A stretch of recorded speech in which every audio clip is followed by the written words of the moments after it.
स्वामीनारायण साक्षात् अक्षर पुरुषोत्तम सर्वेभ्यः परमं शांति आनंदं सुखम् अर्पये। શાળાના ચેરમેન એવા ભાસ્કરભાઈ તથા સર્વ શિક્ષકગણ, આચાર્યશ્રી અને આપ સૌ ઉપસ્થિત 10 અને 12માના તમામ વિદ્યાર્થીઓ સૌને ભાવભીના જય સ્વામી નારાયણ.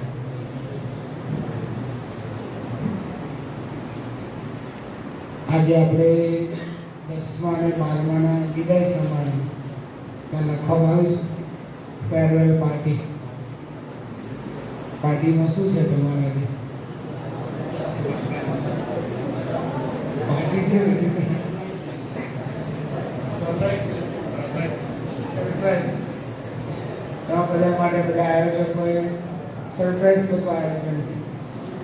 પણ આપણે આજથી એક નવા આયામની અંદર અહીંથી વિદાય છે, પણ જીવનના બહુ જ મોટા એક ફિલ્ડની અંદર આપણે પ્રવેશ કરવા જઈ રહ્યા છીએ. હવે એક જીવનનો નવો આયામ આવે છે. 12મા ધોરણના વિદ્યાર્થીઓથી અભ્યાસ કરીને નીકળશે એના માટે બહુ જ મોકળું મેદાન એ બાર રાહ જોઈ રહ્યું છે. 10મા ધોરણના વિદ્યાર્થીઓ જે અભ્યાસ કરશે, આમ અભ્યાસ કોર્સ પતી ગયો છે, પણ 10મું પત્યું છે કે નહીં એ નક્કી કોણ કરશે? બોર્ડ નક્કી કરશે કે તમારું 10મું પત્યું છે કે નહીં.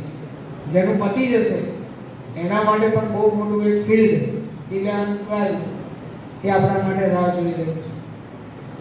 ઘણા બધા શુભ વિચારો સાથે આપણે અભ્યાસ કર્યો છે.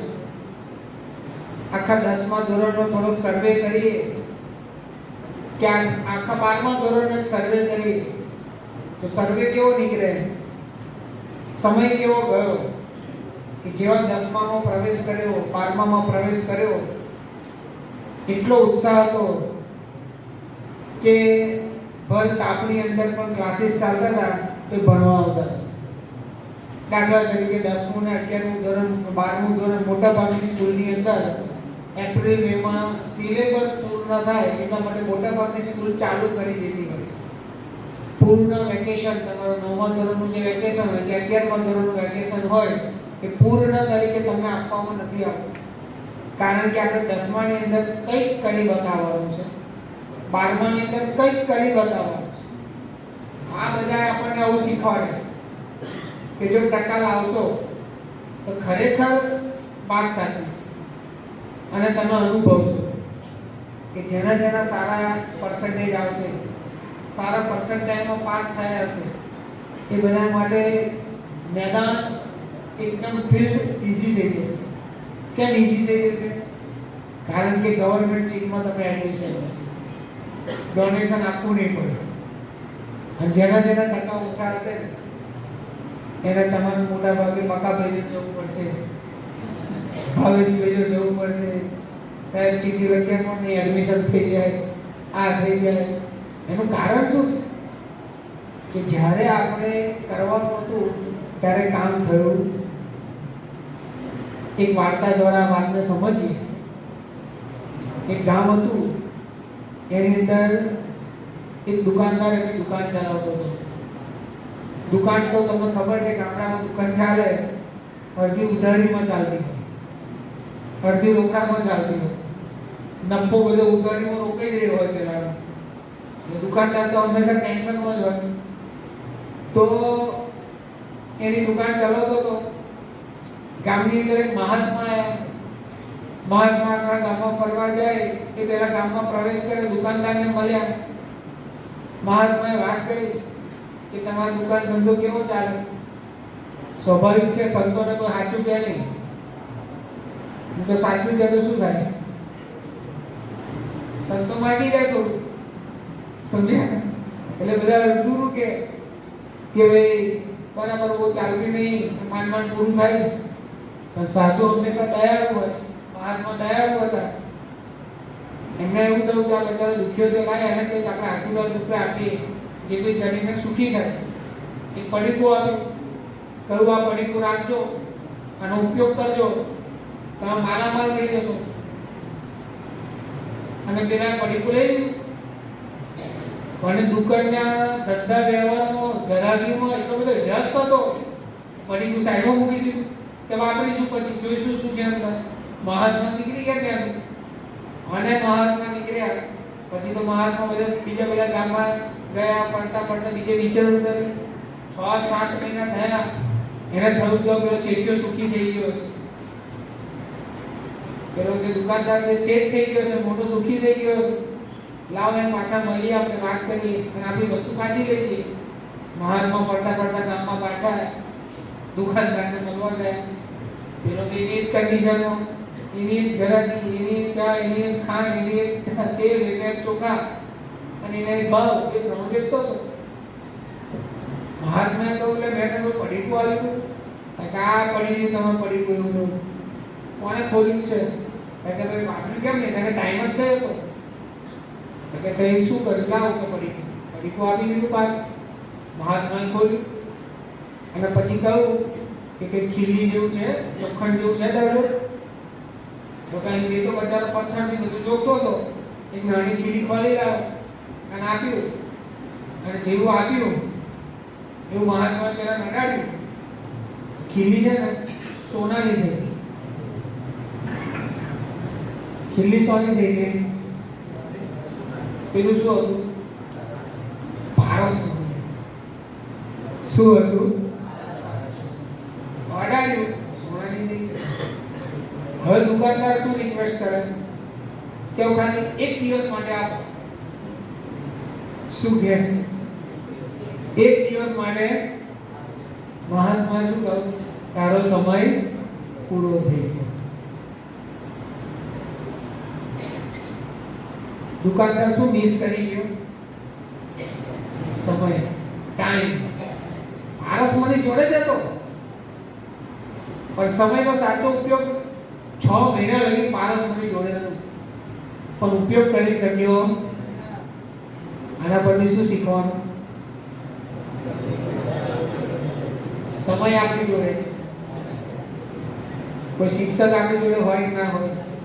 નહીં, મોટા ભાગે બધા એવું જ કહે, માર્ક્સ ઓછા આવે, સ્ટુડન્ટ્સના માર્ક્સ ઓછા આવે ને તો ઘેર જઈને શું કહે, આ માસ્ટર બરાબર ભણાવતા. મમ્મી પપ્પા કહેવા લાગે, કારણ કે છોકરાનું બીજું તો ના બતાવવું. એટલે મમ્મી પપ્પા બીજા રિલેટિવ્સને વાત કરતા હોય ને તો આવી જ વાત. પણ સમય તો આપણી જોડે હતો ને, આખું વર્ષ કોની જોડે હોય? આપણી જોડે. તો સમયનો ઉપયોગ, સમયનો સારામાં સારો જેનો ઉપયોગ કર્યો છે ને એના માટે દુનિયા જગ જીતી. અને હજુ પણ સમય છે. આજે કઈ તારીખ થઈ છે? 22. એક્ઝામ પહેલું પેપર કઈ તારીખે છે? 5 દિવસ. દુનિયા બદલવી હોય ને તો આપણા હાથમાં જ છે. પણ આના માટે, આ બદલવા માટે કેમેરો આપણી ઉપર રાખવો પડશે. Focus on ourselves, on thyself. જેનું ફોકસ પોતા ઉપર હશે ને એ દુનિયા બદલી જશે. એક કાકા હતા, એને ભત્રીજાને કમ્પ્લેન કરી, પેલા તાર કાકી છે ને સંભળાતું નહીં. એની અંદર આપણું મશીન લઈ આવી. શું લઈ આવી? ભત્રીજો કે હેડો આણંદ જેવું શહેર છે ને ત્યાં આપણે ENT સર્જન ડોક્ટરો સારા છે, કાનના ડોક્ટરને મળીએ. બાઈક લઈને બંને જણા ઉપડ્યા, ડોક્ટરને મળ્યા. ડોક્ટરને કહ્યું તમે કાકી બરાબર સંભળાતું નહીં, તમે મશીન આપો. ડોક્ટરે બધી વાત કરી. ડોક્ટર કે બરાબર નહીં સંભળાતું, તમે કહો છો પેશન્ટને, પણ તમે રેન્જ માપીને કહો કેટલા અંતરથી, કારણ કે મશીન જુદા જુદા આવે. અમુક અહીંથી બોલવું પડે નજીકથી, અમુક દૂરથી બોલવું પડે, અમુક એના દૂર બોલે. કેટલા રેન્જથી, કેટલા અંતરથી એમને સંભળાતું નથી એ રેન્જ માપીને કહો. રેન્જ તો માપી નથી. આ બંને જણા કાલે આવીએ ત્યાં કહો તો એ માપીને આવો. બંને જણા નીકળ્યા, ઘરે જતા હતા. રસ્તામાં નક્કી કર્યો રેન્જ માપી કેમ નહીં? આ થોડું પૂરતી મપાય, રેન્જ માપી કેમ નહીં? પ્લાન બનાવ્યો. ફરિયામાં ગામમાં આવ્યા, પોતાના ફરિયામાં આવ્યા, બાઇક પાર્ક કર્યું. ત્યાંથી કાકા બૂમ પાડી આ કહું છું રીંગણનું શાક બનાવ્યું છે, એટલે ઘરના બહેનામાંથી બૂમ પાડી, કશો અવાજ ના આવ્યો. એમના ઘરવાળા કે કાકી છે કાંઈ તો રસોડામાં હતા, ઘરના વચ્ચે વચ્ચે બૂમ પાડી, એટલે કહું છું રીંગણનું શાક બનાવ્યું છે, કોઈ રિપ્લાય ના. નજીક ગયા રસોડા આગળ, ત્યાં જઈ કહું એટલે કહું છું રીંગણનું શાક બનાવ્યું છે, કોઈ રિપ્લાય ના. છેક નજીક જતા રહ્યા, થઈ જઈને કોલમાં બૂમ પાડી, એટલે કહું છું રીંગણનું શાક બનાવ્યું છે. કાકી શું બોલ્યા? 4 વાર કહું બનાવ્યું છે, બનાવ્યું છે, બનાવ્યું છે, બનાવ્યું છે. બેરું કોણ હતું?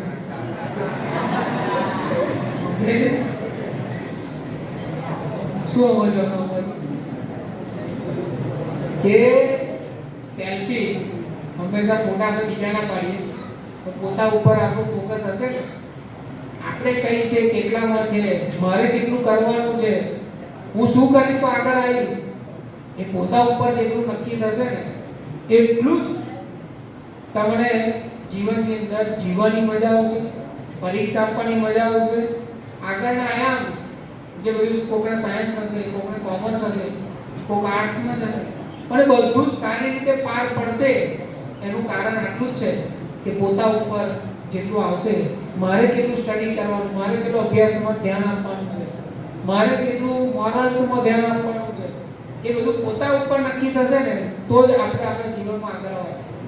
નહીં તો મોટા ભાગે થાય છે કે આપણું હંમેશા બીજા ઉપર વોચ વધારે, કે આ વધારે ભણે છે, આ ઓછું ભણે, આ વધારે રમે છે, આ કરે છે.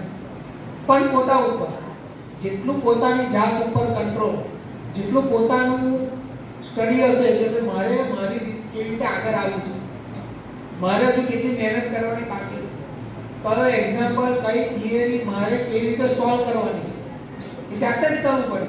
જાતે જ એક્ઝામ લેવાની, અને જાતે જ રિઝલ્ટ લાવવાનું, અને જાતે જ એનું સોલ્યુશન લાવવાનું. એક્ઝામ લેવા માટે હરતા ફરતા, ઉઠતા બેઠતા જે પણ આપણે ભણ્યા હોય એનું જાતે વિચાર કરવા ટ્રાય કરવાનો કે હું આ સ્ટડી મેં કર્યું, કે આટલું મેં હોમવર્ક કર્યું, કે આ વાંચ્યું, એ મને યાદ રહ્યું કે નહીં ના રહ્યું, ખોલીને જોઈ લો. જો પોતાની ઉપર જઈશું તો આપણા દુનિયાની અંદર, આખી દુનિયામાં કોઈ એવી તાકાત નહીં આપણને રોકી શકે. પરંતુ મોટા ભાગે બીજાના જોવાની અંદર આપણો સમય બરબાદ થઈ જાય છે. પહેલો મુદ્દો આપણે જોયો કે સમયનો સારામાં સારો ઉપયોગ આપણે કરવાનો છે, કારણ કે સમય આપણી જોડે અત્યારે છે ને. તમે જુઓ, કોઈ એક્સ્ટ્રા બર્ડન આપણી ઉપર નહીં, કોઈ એક્સ્ટ્રા જવાબદારી આપણી ઉપર નહીં. આપણને ઘરે કોઈ એવું કહેતું નથી કે તમે જોબ પર જાઓ, કે તમે ખેતરમાં જાઓ. ઉપરથી 10મા અને 12મા વાળાને તો હાથમાં ના આવે, કશું થાય. 10મા લગ્નમાં જવાનું તો કે 10મું જાઓ, ઘેર બેન વાત લગ્નમાં નહીં રહી જાય. શું કહે કે 10મા એટલે જવું હોય છે પણ કોઈ લઈ જતું. આટલું બધું પ્રેશર આપણી ઉપર બહારના આપણા પેરેન્ટ્સ, આપણું ફેમિલી કે આપણી ઉપર આપતું હોય, તો આપણે પ્રેશર લીધા વગર જો આપણે અભ્યાસ સારામાં સારો કરીએ તો સમયનો સારો ઉપયોગ. સેકન્ડ થિંગ બીજું આપણે જોયું કે આપણી જાત ઉપર આપણે વિચાર કરવાનો, પોતાનું જોઈને, પોતાનું ડાયગ્નોસિસ કરીને મારે કેટલું આગળ આવવાનું છે, હજુ 5 દિવસ છે, હજુ હું શું કરી શકું, બેસ્ટ લેવલ શું આપી શકું મારી જાત સાથે, એ વિચાર નક્કી કર્યું હોય ને તો હજુ પણ રિઝલ્ટ બેસ્ટ આવવાના ચાન્સીસ છે. Third thing, hard work. એ આવશે, મહેનત કરવી પડશે.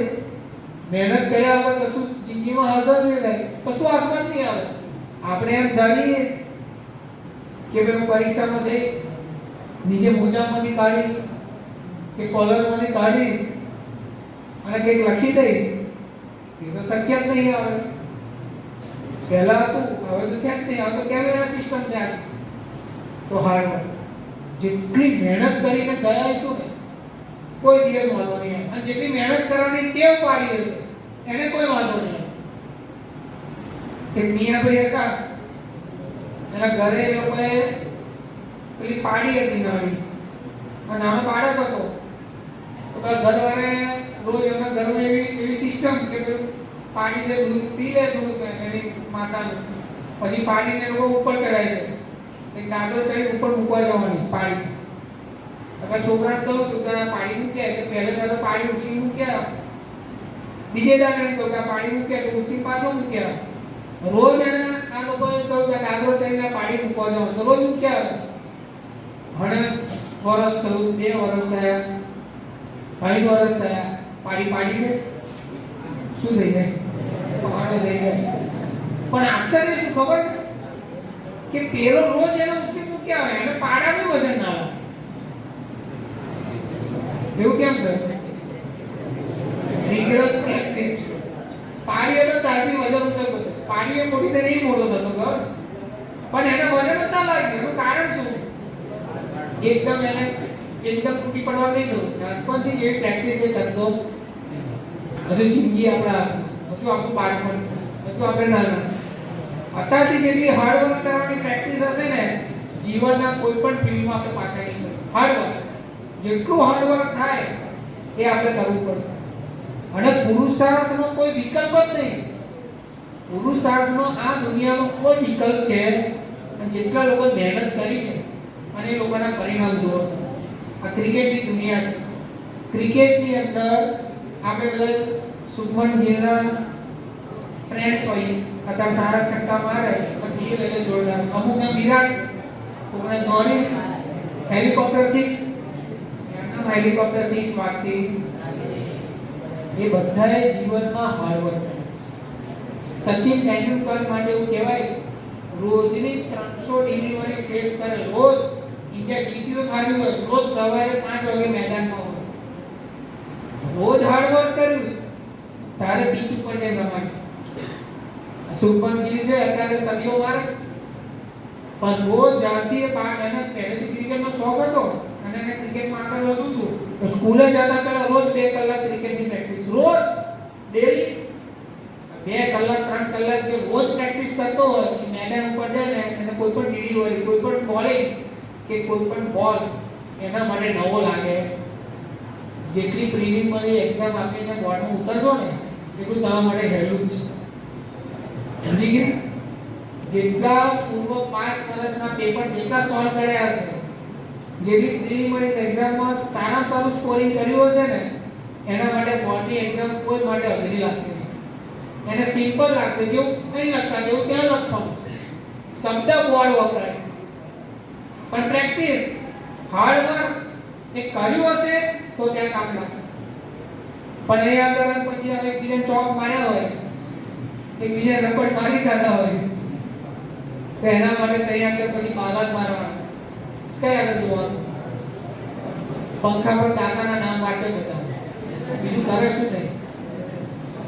મોટા ભાગની તમે હવે તો ઓછા કોઈ લખતા નહીં. પહેલા તો પંખાના 3 પાંખિયા પર 3 દાદાના નામ હોય, બરાબર? એ નવરો પડે જ્યારે સ્ટુડન્ટ્સ એક્ઝામ ની અંદર વિચારવા ચડે તો આમ ઊંચું જોતો હોય આ બધા પાંખિયા પર નામ વાંચ્યા કરે. બીજું શું કરે? અને પ્રેક્ટિસ કરી નહીં, મહેનત કરી નહીં, એને તે બધું નવું જ લાગવાનું છે. a - b હોલ સ્ક્વેર તો ક્યાં શું નવું આવ્યું? એટલે આપણે રોજ ભણતા હતા a² - 2ab + b². તને રોજ ગોખાલ છે પણ એકે દિવસ આપણે ગોખ્યું. એના કારણે આ બધા પ્રશ્નો થાય. તો આ 3 વિચાર આપણે કરીએ. સમયનો સારામાં સારો ઉપયોગ. બીજું આપણે શું જોયું? નો thyself, પોતા ઉપર મારે શું કરવાનું છે. Third thing hard work. આ 3 વસ્તુ જો વ્યવસ્થિત આપણા જીવનની અંદર હશે ને તો કોઈ દિવસ વાંધો આવશે નહીં. ચોથી વસ્તુ એ છે કે આ બધું જ કર્યા પછી શું શીખવાનું છે? મેઇન થિંગ જે લાઈફ ટાઈમ માટે છે એ છે ભગવાનમાં શ્રદ્ધા. જેટલી ભગવાનમાં શ્રદ્ધા દ્રઢ હશે એટલું જ એને અંતરથી આત્માનું બળ આવશે. એટલે ભગવાનનું કનેક્શન, પરમાત્માનું કનેક્શન સીધું આત્મા સાથે. આ બધું જ આપણે કર્યા પછી જેટલી ભગવાનમાં શ્રદ્ધા એટલું જ આત્મામાંથી બળ આવે, ઉર્જા આવે, સ્પિરિટ આવે, પાવર આવે. એ ઉર્જા, સ્પિરિટ જે દરરોજ સવારે ઉઠીને કંઈક કરવું છે એ મનમાં સ્ટ્રાઇક થવું ને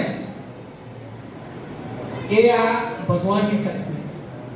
બધા દુનિયામાં કંઈક કરી શકે છે એનું કારણ શું? સવારે ઉઠીને ભગવાનને પ્રાર્થના કરે છે. પહેલું ભગવાનને પ્રાર્થના કરીને જેનો દિવસ ઉગતો હોય ને એનો દિવસ સફળ જ છે. પ્રાર્થનામાં શું છે? પહેલી મોટી પ્રાર્થના જે છે કે ભગવાન આપણને ઉઠાડે ના તો રાત્રે એટેક આવી જાય, ઊંઘમાં એટેક આવે. તો ભગવાન આપણને ઉઠાડે છે મોટી વાત.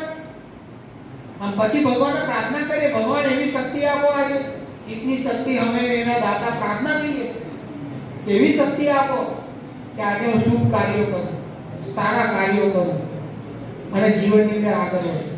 તો ભગવાનમાં જેટલી શ્રદ્ધા એટલી પ્રાર્થનામાં તાકાત. ભગવાનમાં શ્રદ્ધા હોય એ પ્રાર્થનાથી કેટલા બધા કામ થાય બોલો. ખાલી પ્રાર્થનાથી કામ થઈ જાય. હજારો આપણા ભારત વર્ષની અંદર, ઇતિહાસની અંદર આપણે જોઈએ છીએ કે જેટલા લોકો સાચા હૃદયથી શુદ્ધ ભાવથી ભગવાનને પ્રાર્થના કરી છે, બધાના કામ થયા છે. તો આપણા કામ કરે એને ભગવાન તો શાશ્વત છે ને.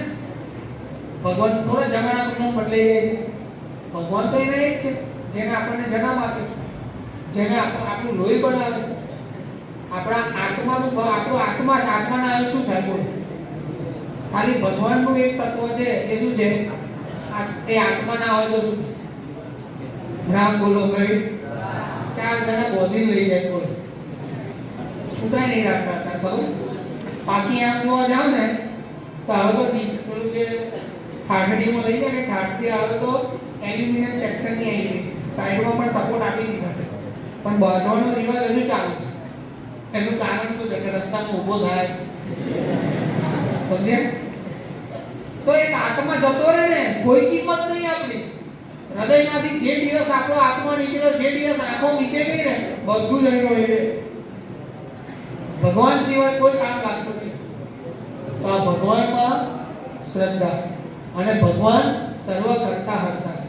આ મોટી એક માન્યતા. બધી જ મહેનત કરવાની, ફૂલ એફર્ટ લગાવી દેવાનો અને છેલ્લે ભગવાન પર નાખવાનું કે ભગવાનની ઈચ્છા હશે એ થશે. જે રિઝલ્ટ આવે એ પણ એ રીતે જ સ્વીકારવાનું તો ભગવાનની ઈચ્છા. દુનિયા એક અટકી જતી નહીં. અહીંથી એટલું આગળ ઘણું બધું છે. પણ ભગવાન કરતા હરતા છે. ભગવાન મારું સારું જ કરે. ભગવાન કોઈના મારું ખરાબ કરે છે? ભગવાન કોઈનું ખરાબ ના કરે, તો બધાનું સારું કરે. એક પશુનું પણ સારું કરે, કીડી જેવા જીવનું પણ સારું કરે. એને પણ ભૂખ્યા ઊંઘાડતા નહીં તો આપણને નથી ભૂખ્યા કરવા. ભગવાન તો બધાનું સારું કરવા જાય છે. પણ જે કંઈ ખરાબ આપણે માની બેસીએ છીએ એ આપણી ભૂલો હોય. એ ભૂલોને નેગ્લેક્ટ કરીને ભગવાનમાં જોડાણ કરીને જો આગળ વધીએ, ભગવાન સર્વ કરતા હતા છે. આ શ્રદ્ધા આપણા ગુરુવર્યોમાંથી શીખવાની મળે. પૂર્વે જે બધા ગુરુ થઈ ગયા છે એના જીવન સામું જોઈએ ને તો આપણને ખબર પડે. પ્રમુખ સ્વામી મહારાજ, એમના જીવન 6 ચોપડી ભણેલા પ્રમુખ સ્વામી મહારાજ હતા. શાસ્ત્રીજી મહારાજ એમના ગુરુનો એક પત્ર આવ્યો અને જીવન સમર્પિત કરી દીધું. એ પ્રમુખ સ્વામી મહારાજનું જીવન જુઓ. કોઈ તમને કોઈ એવું ઇંગ્લિશ નહીં, કોઈ એવું પ્રભાવી પ્રવચન નહીં, પણ આખી દુનિયામાં ડંકો મારી દીધો. 1200 થી વધારે તમારા જેવા ભણેલા ગણેલાને સાધુ બનાવે. કોઈ એક જણે સાધુ કરવું એટલે સમર્પણ, ડેડિકેશન કરાવવું કેટલું અઘરું છે. તો 1200 સાધુ કરે. 1800 થી વધારે અત્યારે BAPS ના મંદિરો છે. મંદિરો બનાવવાના એટલે તો આ 6 ચોપડી ભણેલા એક વ્યક્તિ પ્રમુખ સ્વામી મહારાજ પણ હાર્ડ વર્ક, રાત દિવસ પુરુષાર્થ કરે પ્રમુખ સ્વામી મહારાજ. ઘરે પધરામણી કરી, કોઈ દિવસ થાકે નહીં. ભક્તિ માનીને કર્યું. જેટલું કંઈ કર્યું છે બધું ભક્તિ. હરિભક્તોના પત્રો આવે, પત્રોના રાઇટિંગ્સ કેવા હોય. અત્યારની જેમ તે જમાનો બધું ટાઈપ કરીને મૂકે. બધા જેવું આવડે ને એવું લખે. એક આદિવાસી ગામમાંથી સરપંચે પત્ર લખેલો, 7 પેજનો પત્ર પ્રમુખ સ્વામી મહારાજ. રેશમા પારધિયાનું નામ, હિંમતનગર બાજુનો આદિવાસી, અને એના ગામમાં પેલો પંપ, પાણીનો પંપ એને નખાવો હતો. તો એ સરકારમાં કઈ રજૂ ના કરી શકે, એને પ્રમુખ સ્વામી પત્ર લખ્યો. પ્રમુખ સ્વામી મહારાજ તો વિચરણ ચાલે લંડનમાં, અને આ પત્ર પાપા લગી પહોંચ્યો પ્રમુખ સ્વામી મહારાજ. સ્વામી આખો પત્ર વાંચ્યો, 7 પેજનો પત્ર, આદિવાસીના રાઇટિંગ, એક શબ્દ ઉકળે નહીં, ઉપર ટિકિટ નહીં, ખાલી પ્રમુખ સ્વામી લખેલું અને મંદિરમાં આપેલું તો પહોંચી ગયો નહીં. સ્વામીએ સંતોને તો તપાસ કરવા કઈથી પત્ર તપાસ કરતા ખબર પડી કે હિંમતનગરના ગ્રામ્ય વિસ્તારમાંથી આ રેશમા પારગી નામના વ્યક્તિ, ગામનો સરપંચ છે, એને આ પત્ર લખ્યો છે અને એને પૂછ્યું સંતોએ, તો ખબર પડી કે એના ગામમાં પેલો પાણીનો પંપ આવે એ નથી, તો આ સંસ્થા દ્વારા નખાય આપો તો ગામમાં બધા પાણીનું સુખ આવે, એવી એની માંગણી. સ્વામી તરત સંતોને ઇન્સ્ટ્રક્શન આપી. સ્વામી કે જોઈ લો, સરકારમાંથી જતું હોય તો એ રીતે, અને એમાંથી ના થાય તો આપણા તરફથી પણ કંઈક વ્યવસ્થા ગામમાં કરી આપવાની નથી. તો એક એક વ્યક્તિના જીવનમાં ઊંડા ઉતર્યા અને આ રીતે જીવનનો પુરુષાર્થ કર્યો છે, ભગવાનમાં શ્રદ્ધા રાખી છે, ભગવાનને હંમેશા પ્રાર્થના કરી છે. ગમે તેવા વિઘ્નોમાં કોઈ દિવસ પ્રમુખ સ્વામી મહારાજ પાછા નહીં પડ્યો. આ વિચારવા જેવી વાત છે. લંડન જેવા દેશમાં જમીન લીધી અને સરકારે ના પાડી દીધી, તેની સરકારે તે મંદિર નહીં કરવાનું. બોલો, હવે આપણને થાય લાખો રૂપિયાની જમીન હોય અને પછી સરકાર ના પાડ દે એટલે જમીન પડી રહે. સ્વામી આમ પડકે સુતા હતા. સ્વામી કે ભગવાનની ઈચ્છા, ભગવાનને કંઈક સારું કરવું છે. સ્વામી પડકું કરી ગયા. અને તમે જુઓ, એ જગ્યા મંદિર તો ના થયું જ્યાં કહું હતું ત્યાં, પણ અત્યારે નિસ્ટર્નની અંદર લંડનમાં મંદિર છે. એ મંદિરને 5 ગિનિસ વર્લ્ડ રેકોર્ડ મળ્યા છે. કેટલા? 5 વર્લ્ડ ગિનિસ રેકોર્ડ. હવે એ જગ્યા મંદિર ના થયું, ના જગ્યા થયું તો ભગવાનની ઈચ્છા, તો ભગવાનની દયાથી અંદર સારું ચાલે છે. તો ભગવાનમાં શ્રદ્ધા કે મારા જીવનમાં કંઈ પણ કાર્ય કરું એ કરનારા કોણ છે? કરતા હરતા ભગવાન.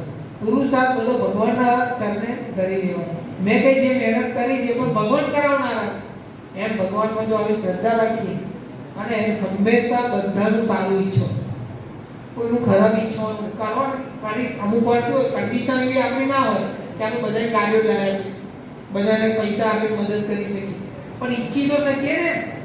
આપણી કન્ડિશન ના હોય પણ કોઈનું સારું તો ઈચ્છી શકીએ કે એનું સારું થાય. પ્રમુખ સ્વામી મહારાજનું સૂત્ર હતું, બીજાના ભલામાં આપણું હતું, બીજાના સુખમાં આપણું શું. અત્યારે પ્રગટ ગુરુ અને મહંત સ્વામી મહારાજ છે, એનું આ જ સૂત્ર. મહંત સ્વામી મહારાજને એકવાર પૂછ્યું સંતોએ, રોજ મહંત સ્વામી મહારાજ 3:30 વાગે, અત્યારે 92મું વર્ષ ચાલે, રોજ 3:30 થી 4 વાગે મહંત સ્વામી મહારાજ ઉઠે છે રોજ. સંતોએ પૂછ્યું 4 વાગે ઉઠી કરો તો શું? સમજે? સ્વામી કે અમે મુદ્રા કરીએ છીએ. મુદ્રામાં કરે છે શું સ્વામી? તો કે પહેલી 15 મિનિટ છે એ અમે જૂના હરિભક્તોનું લિસ્ટ બનાવી રાખ્યું. જેટલા જૂના હરિભક્તો છે બધાને યાદ કરીએ, સંતોને યાદ કરીએ છીએ, સંતોનું લિસ્ટ બનાવ્યું. સવારે વહેલા ઉઠીને આપણે સુતા હોય આપણને સ્વામી યાદ કરતા હોય.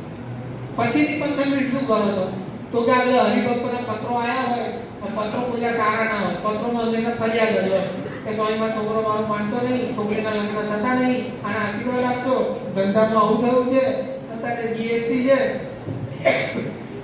એ બધા પ્રશ્નો આવ્યા. તો ત્યાં આગળ મહંત સ્વામી મહારાજ બધા પ્રશ્નો યાદ કરે, પ્રાર્થના કરે. ત્રીજું કહ્યું કે બીજું સ્વામી શું કરે? સ્વામી કે અમે આખા ભારત દેશને યાદ કરીએ કે ભારત દેશના બધા રાજ્યોમાં સારામાં સારું થાય, દેશ આગળ આવે. પછી શું કરો? તો કે આખી દુનિયા માટે પ્રાર્થના કરીએ. દુનિયાની શું પ્રાર્થના કરો?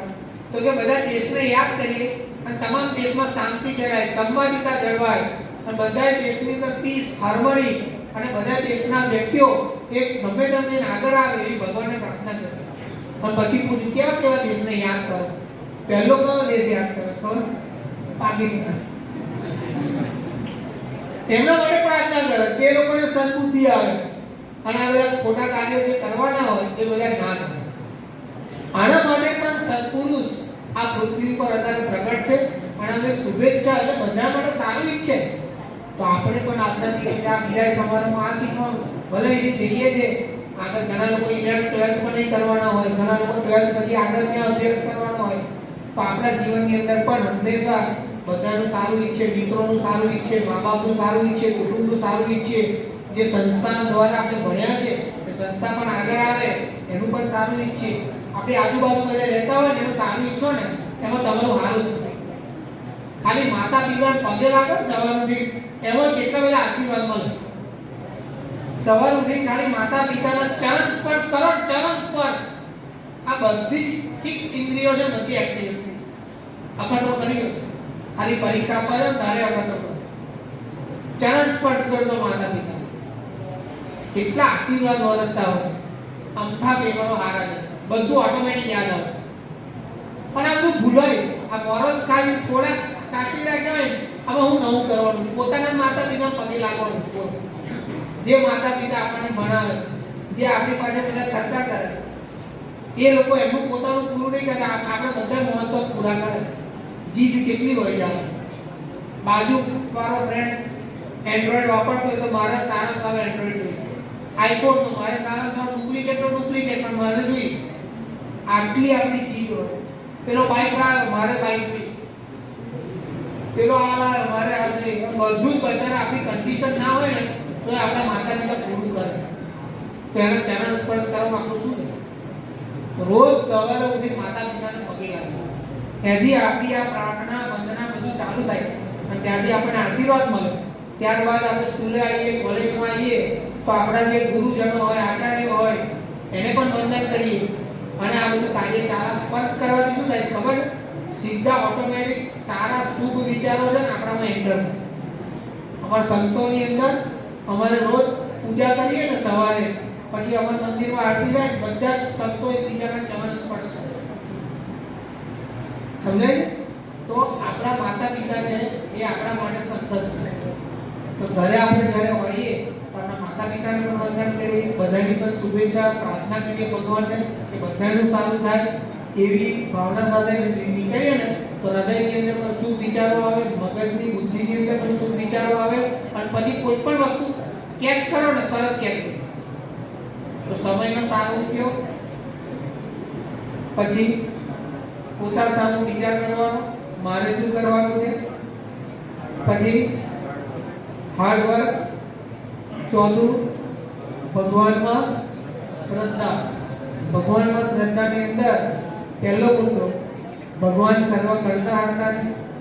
ભગવાનને પ્રાર્થના કરવાની અને સર્વનું શુભ થાય, સર્વનું મંગળ થાય એવી પ્રાર્થના સાથે માતા પિતાનું પણ ચરણ સ્પર્શ કરવાના.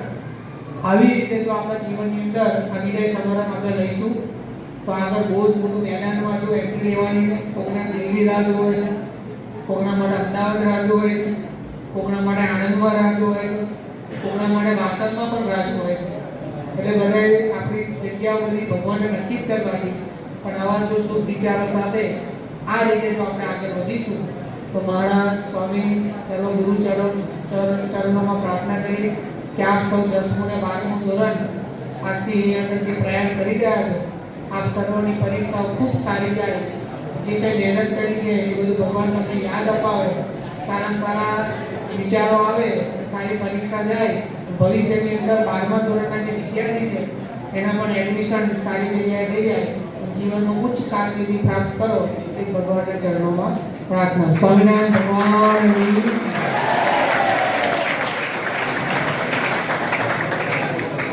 ખૂબ ખૂબ આભાર વ્યક્ત કરીએ પૂજ્ય યજ્ઞશેખર સ્વામીનો આપણને સુંદર આશીર્વાદ અને આગળના કેરિયરનું આપણને સુંદર માર્ગદર્શન આપ્યું. આપણી આ શૈક્ષણિક સંકુલમાં પૂજ્ય સંતો પધાર્યા છે ત્યારે તેઓને આપણી સ્મૃતિ ચિહ્ન આપી તેઓનું અભિવાદન કરીએ.